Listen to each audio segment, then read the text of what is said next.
Hello everyone, so this is an unboxing video. I mean, it doesn't come in a box, but this is something that people have been shouting about. I do locksmithing, and with that you need to have a stable power supply. Some modules don't like it. If you're the kind of locksmith who does a downgrade on a cast by OBD, I never do. But I mean, if that's your thing and you want to try it, then fine. But that's the kind of thing where voltage is extremely important. Volvos as well. When you do a newer one, you've got to update the software with a dealer tool, and it won't let you do it unless the voltage is 12.5 volts or higher. A lot of cars don't have that, and you can't really run it while the update's going on. So you need to have a good power supply for that. And just cars where generally you've got no power, you know. Core part cars where people have bought them from an auction and they've been sat for forever. Maybe the battery is just not very good, um, and you just need the power. Renault's as well, especially Nissans are finicky. It's really helpful to have a power supply. Now, I'd have a Pack Pro, which I've been using for about a year, and it's fine if it's fully charged. If it isn't fully charged, it soon depletes and it's not very good. Jump starters, I've got jump starters that are fantastic, but they cut themselves off after a minute because it is purely just to jump start the car. The Top Don Tornado is something that people are saying is really good, and it's very similar to what this thing does as well. But I'm just going to go through this. This is a much cheaper alternative, and you can basically set how much voltage you want to apply. So if you have a car and you're going to do an update on the software or the Volvo, whatever, you can set this to 13 volt or 12.8 volt, and you're fine. If you're doing a remap and you want at least 13 volt, then obviously you can change that to 13 volt. And it's not battery powered, it does plug into the mains.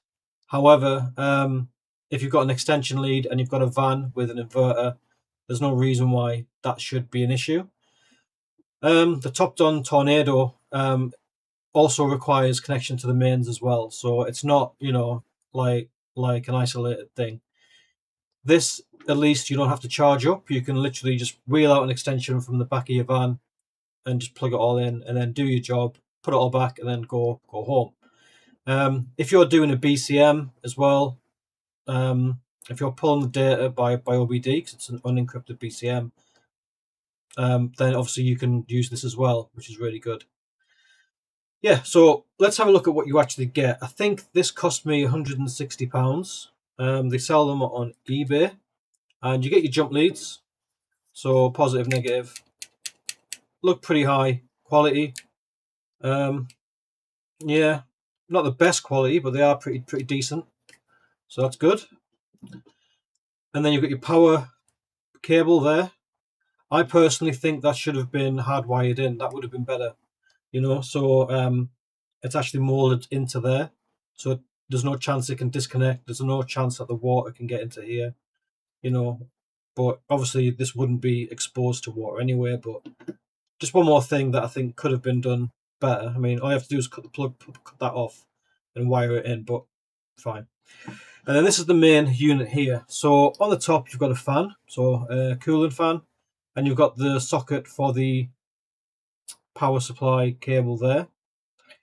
You then got a little handle, which, okay, it's a nice little touch, a bit pointless, but nice. On the underside, you've got nothing, just a couple of clips. You've got a circuit board which has the cables actually soldered to it. Now, me personally, I don't like this. I think this is a point of failure because it's soldered to a circuit board, and that circuit board obviously is delicate. If you bend these up, you could damage the solder. I mean, it's pretty solid, to be fair, but I mean, you just don't really know, I mean, you can always fix it. And then you've got this little control box on top. Now, this one, I believe, that is for the voltage, and that is for the amps, or it could be vice versa. It's in Chinese, so I have no clue, but I'll find out when we go out to the van. We'll figure it out. And then if you look on the sticker on here, right, this is a HP power supply. So product of China, spare part, da da da. So I think what's happening is people are modifying this, or this might be from a computer or something, or some other piece of hardware, and they've basically modified it to be an adjustable power supply. So 220 volt to 13, 12, whatever, adjustable by this box. So lots of people I know have been buying these, and if it works, then great, because I'm going to use this myself. When I get my new van, my next van, I'll probably get a topped on or a gist pack bench one with like an Anderson lead. But for an auto locksmith, especially if you're new and you're starting out, then this could actually be really good. You know, it's the same price as a gist pack, the handheld one. It weighs less. You don't have to charge it, so it could be quite good. But we'll go out. We'll have a look at how it works. I'll put it on the van and I'll show you the voltage that we're getting from this. Okay, so we're currently on with this. I've got this hooked up to my van, so positive, negative. Plugged it into the mains, so you got the cable into an extension, and the extension goes into my van and uses the leisure battery from the inverter.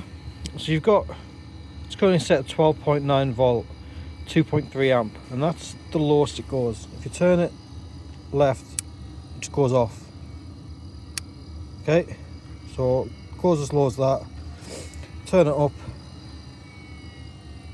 slowly, and it goes up to 13.6, and the amp will go up as well to match that. Okay, this one doesn't seem to do anything.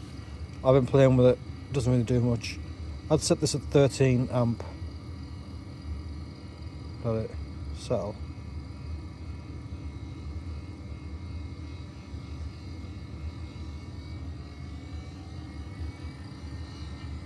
Right, that's all the way to the left, so that should drop down to 12 point something.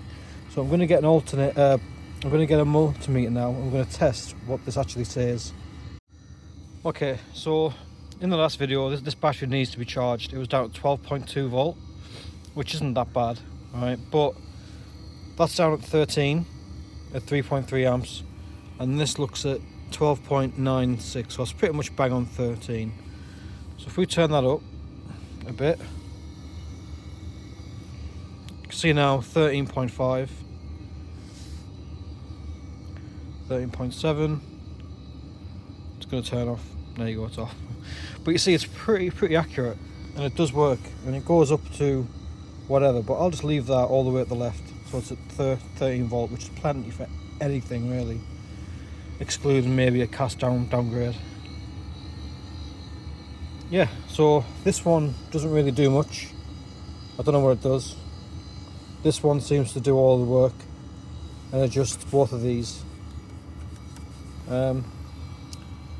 But yeah, that's pretty cool. I like it. So I'm just going to put that into a Tupperware box, and that could be my new battery voltage sustainer, maintainer, regulator, whatever.